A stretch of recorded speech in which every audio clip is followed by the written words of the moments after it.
Ainda o romantismo, mas aqui eu tenho o romance romântico. Uma questão muito boa também, de parece 2009 a 2010. Ali começa o sertão chamado bruto. Um aspecto interessante é que sertão, tá, ao longo da história, a palavra sertão designa aquilo que é o interior, o que não é litoral. Beleza? Muito bem, não é só o Nordeste. Sertão é o interior. Ali começa o sertão chamado bruto. Nesses campos tão diversos pelo matiz das cores, pela diferença das cores, o capim crescido e ressecado pelo ardor do sol transforma-se em vicejante tapete de réu. Pausa. Então, no sertão existem várias cores lá de verde. O capim fica seco, mas também pode virar uma grama verde, bonita. Outro aspecto. Quando lavra o incêndio que algum tropeiro, por acaso, ou mero desenfado, ateia com uma faúlha ou fagulha do seu isqueiro, minando a surda na touceira, queda a vida da centelha. Agora é uma cena de incêndio. Corda em instantes qualquer aragem, vento, por débil que seja, e levanta-se a língua de fogo, esguia e trêmula, como que a contemplar medrosa e vacilante os espaços imensos que se alongam diante dela. O fogo detido em pontos aqui e ali, a consumir com mais lentidão algum estorvo, vai aos poucos morrendo, até se extinguir de todo, deixando como sinal da avassaladora passagem o alvacento lençol que lhe foi seguindo os velozes passos. A ideia é, houve um incêndio, tá? Queimou tudo, ficou aquela cinza branca. Por toda parte, melancolia. Olha, a paisagem é apresentada de modo subjetivo. O cidadão fala que a paisagem está triste. De todos os lados, tétricas perspectivas, horríveis perspectivas. Tá? É uma visão, é uma narração, uma descrição subjetiva. É cair, porém, daí a dias, copiosa chuva, choveu, e parece que uma varinha de fada andou por aqueles sombrios recantos, a traçar as peças jardins encantados e nunca vistos. Isso é que é o romantismo. Choveu, vai ficar tudo verde. Olha a idealização. Uma fada colocou jardim encantado. Idealização da natureza. Entra tudo num trabalho de íntimo de espantosa atividade. Transborda a vida. É um fragmento aqui de romance não muito pop. Tá? Romance inocência é muito importante do Toné e traz esse aspecto aqui da renovação da natureza, que é o tema da questão do romance romântico. O romance romântico teve fundamental importância na formação da ideia de nação. Considerando o trecho acima, é possível reconhecer que uma das principais e permanentes contribuições do romantismo para a construção da identidade da nação, a identidade, os românticos, eles fundam o Brasil, até porque é o primeiro estilo do Brasil independente, 22, independência 36, 1936, é o romantismo. Sem querer, eles falam sobre o Brasil de todos os tempos e todos os lugares. Vamos lá. A possibilidade de apresentar a dimensão desconhecida da natureza nacional. Muito bom. Por que é muito bom? Aqui, o cidadão está falando sobre o interior do Brasil. Já no século XIX, já em 1820, 30, 40, 50, quando se escrevem os romances românticos, a elite vivia lá no Rio de Janeiro, sabemos disso. A corte vem os portugueses e ficam lá, mudam o Rio de Janeiro, sei lá, há uma vida noturna, em jornal, revista, etc. E tal. Até hoje, no século XXI, não se conhece o interior do Brasil direito. Eu não tenho noção do que as pessoas de Rondônia, peço desculpas, nós do Sudeste não temos noção do que acontece. Qual é a cultura de Rondônia? Eu quero 3 bandas de Rondônia. Eu não conheço nenhum, tá? Ok, conheço um cidadão que faz sucesso na internet, um negócio, mas não vou falar que não, um negócio muito estranho. Tá? Um cara que fala de um boné, um negócio, ok, mas é a cultura, cada um tem um lugar. O que interessa, as pessoas das cidades grandes, desde o século XIX, devido ao fato de o Brasil ser continental, 8 milhões de quilômetros quadrados, devido ao fato de ser muito grande, nós não conhecemos o Brasil inteiro. Tá? Então, o objetivo do romance regional, que fala do interior, é mostrar o Brasil, como é o Brasil. Mostra o homem, mostra a paisagem, mostra a linguagem, mostra os costumes. Dá para conhecer o sul, lendo o gaúcho, o nordeste, a Bahia, lendo o sertanejo, Minas Gerais, tá? Lendo lá a escravizaura, que também se passa em Minas Gerais. Tá? O objetivo do romance romântico é unificar o Brasil, interessante aqui a ideia, por intermédio da apresentação dos costumes do povo brasileiro. Essa é a ideia. A letra A tem um começo fulminantemente bom. a possibilidade de apresentar uma dimensão desconhecida da natureza nacional. Então mostra o país, o Brasil que a gente não conhece. Marcada pelo subdesenvolvimento, sim. Quando eu estudava isso na graduação, na pós-graduação, no mestrado, eu ficava indignado. Mas por que é subdesenvolvimento? Antônio Cândido, quando só se fala da natureza porque não tem mais nada para falar. É por isso que a literatura brasileira é nativista. Pode pegar os estilos, quentismo, barroco, arcadismo, romantismo, realismo, naturalismo. Predomina o grande tema é a natureza. Até porque não havia projetos de nação. Nem havia indústria. Só lá, depois de 1930, que vai haver uma industrialização maciça. Então, essa letra A é muito boa. E pela falta de perspectiva de renovação, já não falo mais que é muito boa. Até porque chove, tem um incêndio, chove e renova tudo. Mas a letra A é muito boa por apresentar essa ideia de que o romance regional revela o Brasil aos brasileiros e que ainda o fato de se apresentar a paisagem, a natureza, é um traço aí do desenvolvimento. Não marco a letra A, porque renova-se a natureza. Consciência da exploração da terra pelos colonizadores. Não há nenhum colonizador aqui nesse fragmento. O romance que trata da colonização é romance indianista. Como, Manuel? Eu pego 2 romances, na verdade só houve 3 romances indianistas brasileiros, tá? Tem o Birajara, o Guarani e Iracema. O Birajara fala de como era o Brasil antes de Cabral. Alencar, para poder escrever, ficou lendo como um louco lá os textos da colonização do século XV, XVI. Ele ficcionaliza, é o Brasil puro ainda, sem nenhum branco. Iracema é o primeiro branco contatando a primeira Índia. E o Guarani já brancos e índios já estão lá convivendo, há uns conflitos, e mostra-se como era o Brasil lá no século XVI, XVII, tá? 18, o colonizador na terra brasileira. A letra B é muito boa para o romance indianista. Então, começa aqui. Consciência e exploração da terra pelos colonizadores. Isso é indianista, é claro que eu não vou marcar. E pela classe dominante local, o que coibiu a exploração desenfreada das riquezas naturais. O resto aqui é meio besteira, mas o início é muito bom para o romance indianista, nem A nem B. Construção em linguagem simples. Não é simples não, tá? Substantivo e adjetivo. Realista. Não, é idealizada. Documental. Pode até ser documental, mas não é nem realista nem simples. Sem fantasia ou exaltação. Chove e a fada fica com a varinha lá, sei lá, e tudo fica brilhando. Pelo amor de Deus. A letra C não é boa, mas permite o aluno ter a consciência de que o romantismo é idealizado. Pode até haver um caráter documental, mas há uma fantasia.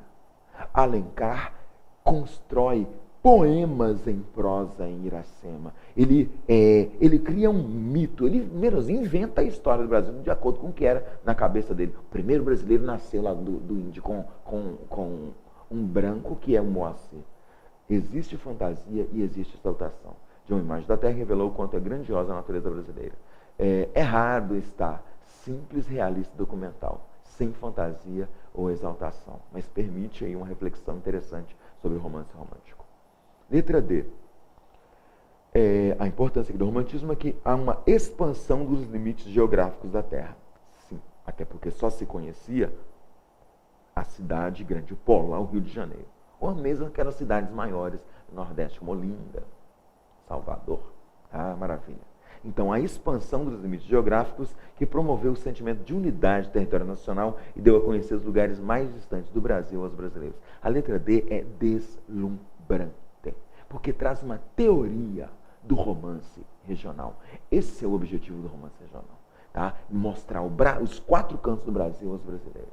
E com isso promove-se um sentimento de unidade no território, tá? E essa ideia interessante aqui é uma formação da identidade nacional. Muito bom.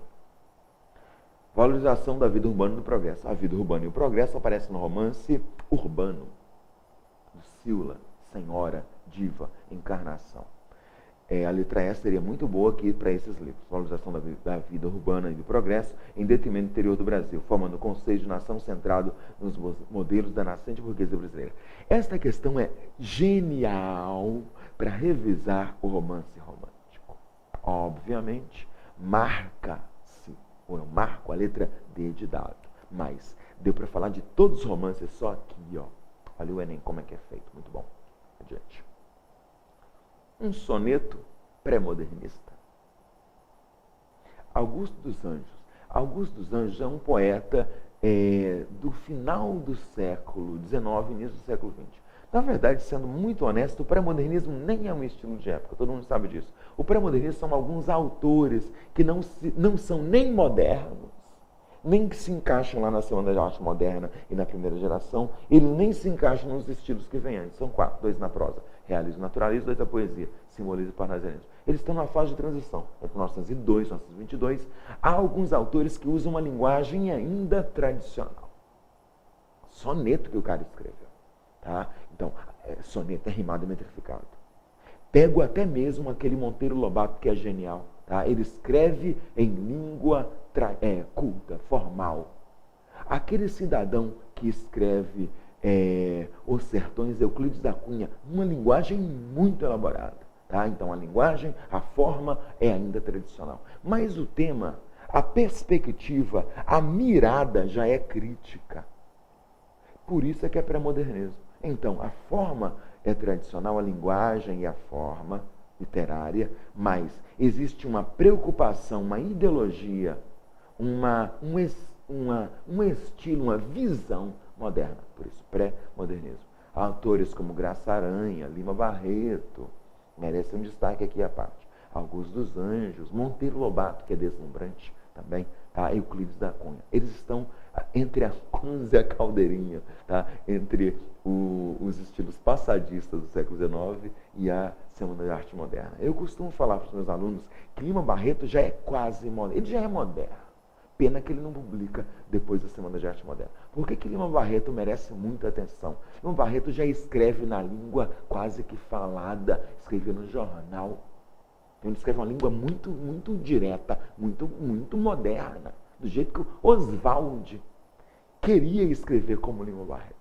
Tá? Ok. Lima Barreto escreve numa linguagem acessível, com traços coloquiais e já é crítico. Ele só não é moderno, o senhor Lima Barreto, porque ele publica antes de 1922. Lima Barreto é maravilhoso. Tá? Muito bem, vamos lá ler aqui a Psicologia do Vencido, um poema muito pop do Augusto dos Anjos. Eu, filho do carbono e do amoníaco, monstro de escuridão e rutilância, sofro desde a epigênese da infância a influência má dos signos do zodíaco. Eu destaco que é um poema quase parnasiano. As palavras difíceis aqui, o que é rutilância? Tem lá o que é epigênese, também não sei o que é epigênese não. O que é o dicionário? Epigênese é início, rutilância é brilho. Então tem uma forma parnasiana, porque eu encontrei nas palavras que não são usadas comumente. Tem um negócio meio esquisito que não tem a ver com a poesia, esse negócio de carbono e amoníaco.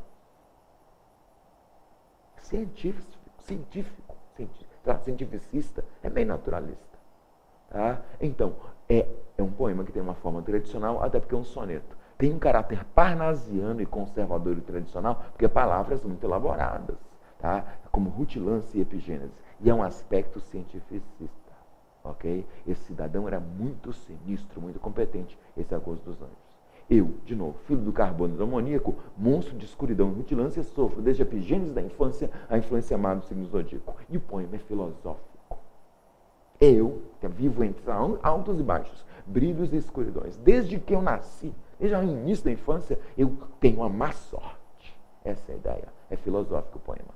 Profundissimamente hipocondríaco, eu sou doente como cão. Este ambiente me causa repugnância. Sobe minha boca uma ânsia, análoga à ânsia que escapa da boca de um cardíaco. Dá para ver o traço, o aspecto cientificista, mas é filosófico, tá? É negativista. Um poema muito esquisito. Já o verme, este operário das ruínas, que o sangue puro das carnificinas come e a vida em geral declara guerra, anda a espreitar-me meus olhos para roê-los e deixar-me apenas os cabelos na frialdade inorgânica da terra. É uma perspectiva cínica, trágica, materialista, tá? É uma visão negativa da existência. Por quê? Porque vai morrer e vai ficar só o cabelo. Acabar tudo. Essa é a ideia. Uma grande metáfora na obra do Senhor Augusto dos Anjos é o verme, o símbolo da corrosão. Óbvio a ideia que verme é corrosão, evidente. Tá? Vamos ver o que o Enem quer. É uma das questões mais sinistras que eu já vi na minha vida inteira. Gosto da questão. A poesia de Augusto dos Anjos revela aspectos de uma literatura de transição denominada pré-modernista.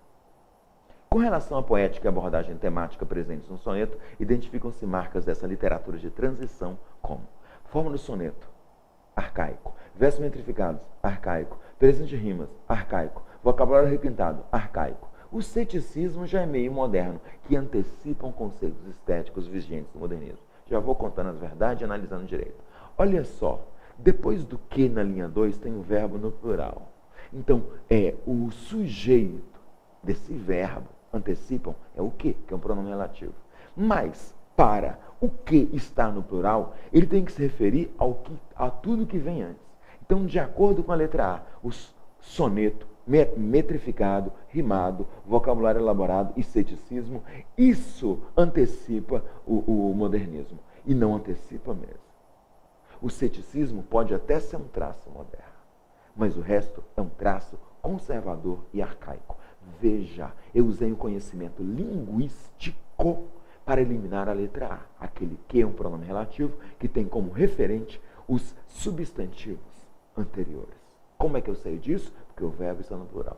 Por isso é que eu digo com questão difícil. A letra A está eliminada. Está escrito antecipam. Então, soneto, métrica, rima e vocabulário requintado não são aspectos modernos, ou no mínimo do primeiro modernismo, primeira geração, que vai de 22 a 30, que é chamada de fase iconoclasta. A A está eliminada. B. Do empenho do eu lírico pelo resgate da poesia simbolista. What? Manifesta em metáforas como um escrudão rutilância e influência má do signo lógico. Isso não dá um caráter arcaico moderno, não. Tá? Isso tem um caráter, meu Deus, arcaico, esse caráter. Ok, só arcaico, não tem nada de moderno aqui, não. Tá? Ótimo. Então, não há, na letra B, uma demonstração de que o soneto está em uma fase de transição. Não se indicaram aspectos da poesia tradicional e da poesia moderna. A letra B está eliminada. Olha só, essa visão negativa da existência não é simbolista, não, viu? É mais realista, é mais machadiana do que simbolista. Por quê? No simbolismo há uma transcendência, há uma poesia, por vezes, religiosa. Você vai para outro plano. Tá? Eu estou até lembrando daquele cidadão chamado de Alfonso de Guimarães, tá? Ele faz uma poesia religiosa mesmo. Tá? Ele fala que Deus ceifa, tá? Ele deseja muito encontrar com Deus. E aqui para o Senhor Augusto dos Anjos não tem nada. Morreu, fica só o cabelinho. Bem eliminada. A seleção lexical emprestada ao cientificismo pode ser um caráter tradicional, como se lê em Carbono e Amoníaco, Epigênese da Infância, Frialdade Inorgânica, que restitui a visão naturalista do homem. O modernismo não é cientificista. O modernismo não é naturalista. Quando eu falo modernismo, estou falando principalmente da primeira geração. A letra C está eliminada. A manutenção de elementos formais vinculados ao estético do parnasianismo, do simbolismo. Sim. Métrica, rima, soneto, vocabulário elaborado e até o cientificismo. Dimensionada pela inovação na expressividade poética e o desconcerto existencial. Isso já é moderno. Então ele indica por que é arcaico, por que é tradicional e por que é moderno. A letra B é boa. D de dado é boa. Se não houvesse aquela concordância verbal da letra A, poderia até ser a letra A, mas não dá não. Se houvesse só 4 alternativas, eu marcaria a letra D. A ênfase no processo de construção de uma poesia descritiva e ao mesmo tempo filosófico, que incorpora valores morais e científicos mais tarde renovados pelos modernistas. Não há aqui um aspecto tradicional e outro aspecto moderno.